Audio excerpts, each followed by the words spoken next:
William அந்த dangerous devil team எல்லா நாட்டை டீ காப்ச பண்ண பிளான் போடுது. ஜேக் நீ சொல்றது சரிதான், நாம எப்படியாது அதை தடுக்கணு. நாம் இந்த வழியா தான் போகணுமா வில்லியம்?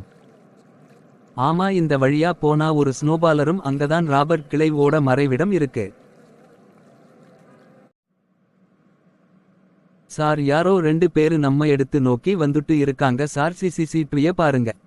உடனே இங்கிருந்து எல்லாரும் கிளம்புங்க, நம்ம இப்ப ஆஸ்திரேலியா போக போறோம். அவங்க கண்ணுல படாம சீக்கிரம் ஃப்ளைட்டை எடுங்க. ஜாக், இதான் அந்த இடம். இங்கதான் ராபர்ட் கிளைவ் வாழ்வதா ஊர் மக்கள் பேசுவாங்க.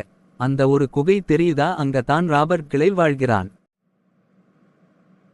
ஐயோ, ராபர்ட் கிளைவ் கிளம்பி விட்டான். என்னது, அவன் கிளம்பிட்டானா? உடனே ஃபிளைட் டிக்கெட் புக் பண்ணி ஆஸ்திரேலியாவுக்கு போகணும் வில்லியம். நாம ஒரு வழியா ஆஸ்திரேலியா வந்துட்டோம். நாளைக்கு ராபர்ட் கிளைவ போய் கண்டுபிடிக்கணும். ஆமா, இன்னைக்கு தூங்கிட்டு நாளைக்கு போய் கண்டுபிடிக்கணும். நாளைக்கு காலையில சீக்கிரம் ரெடி ஆயிரு. இங்க என்னோட ஃப்ரெண்ட் இருக்கா, அவ மூலயமா நம்ம ராபர்ட் கிளைவ் எங்க இருக்கானு கண்டுபிடிக்க முடியும். நல்லதா போச்சு, ஓகேவா போகலா. இதோட இந்த எபிசோட் கம்ப்ளீட் ஆயிரசோ. அடுத்து பார்ட் 2 வந்துரும்.